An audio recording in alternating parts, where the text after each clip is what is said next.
Dans un jour, la saison 2 de Fortnite sort. Oui, ce jeu mort. Jeu phénomène qui affole nos enfants depuis plusieurs mois. Vous en avez peut-être déjà entendu parler. Fortnite a déjà séduit 150 Fortnite, au début, millions était de célèbre. joueurs dans le monde. Disponible gratuitement sur téléphone, ordinateur ou console. Nos ados adorent, nous les parents un peu moins. Nathalie Pellerin, Karine Bourdet vous branchent sur le phénomène.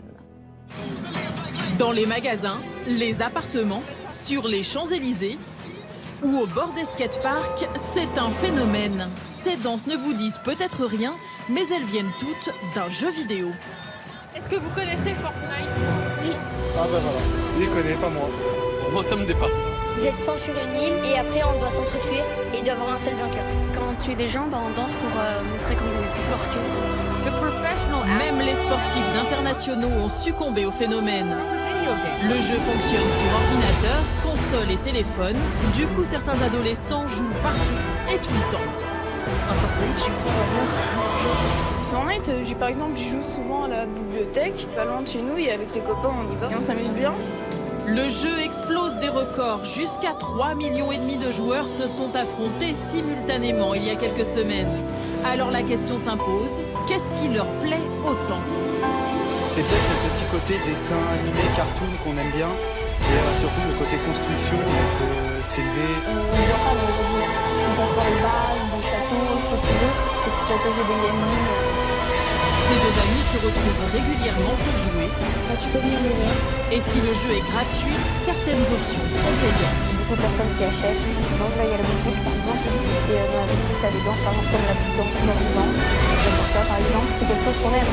Moi, j'ai payé 10 €, c'était pour avoir des personnages différents. De petites sommes, mais cumulées, elles font la fortune de l'éditeur.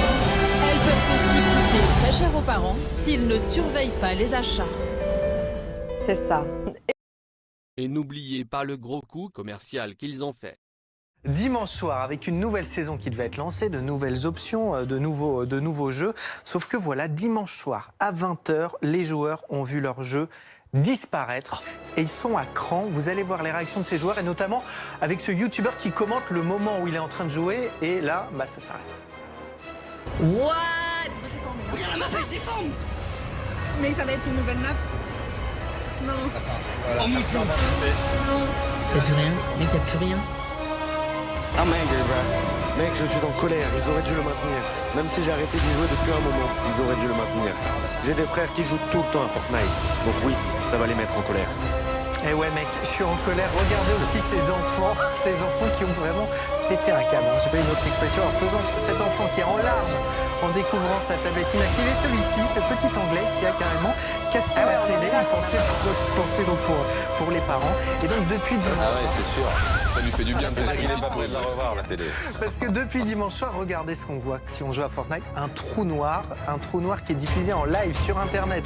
Depuis dimanche, j'ai regardé ce matin à 6 h du matin, il y avait 6000 personnes qui étaient connectées. Regardez ça, exactement. Parce qu'ils attendent quelque chose. Alors, évidemment, il va se passer quelque chose. C'est juste un énorme coup de com' pour lancer cette saison 11. Ça bouge d'ailleurs, ça bouge. Oui, ça bouge évidemment. C'est pour ça que tu restes collé devant cet écran en te disant qu'il va se passer un truc. Alors, a priori, il va se passer pour la première fois dans l'histoire du jeu une nouvelle carte. Et selon ce qu'on m'a dit, ce sera pour la mi-journée. Eh bien, regardez ça, on va pas aller dormir, on va regarder. Il nous montrera le demain. travail. Merci beaucoup, Julien.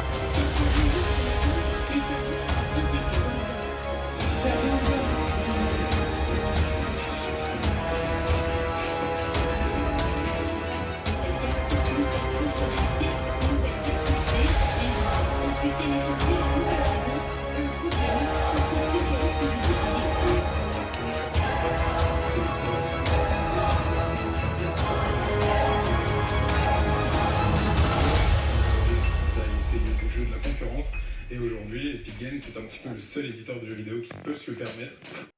Mais maintenant, le jeu devient trop répétitif et les joueurs s'ennuient et partent sur d'autres jeux. Pour la nouvelle saison 2, Epic Games n'a actuellement plus rien à perdre. Là actuellement ils ont touché le fond. Et je pense réellement que c'est une raison pour laquelle ils doivent apporter une touche de fraîcheur. Et donc peut-être, je dis bien peut-être, modifier les mécaniques de build. Et donc ajouter de nouvelles choses pour pouvoir redécouvrir de nouvelles choses. Je pense que ce sera peut-être le seul moyen pour eux de vraiment essayer de remonter la pente. Mais pour l'instant je pense que là, ça va être en tout cas très difficile. La saison 2 est demain. Vont-ils mourir pour de bon ou ressusciter? Vous le saurez demain.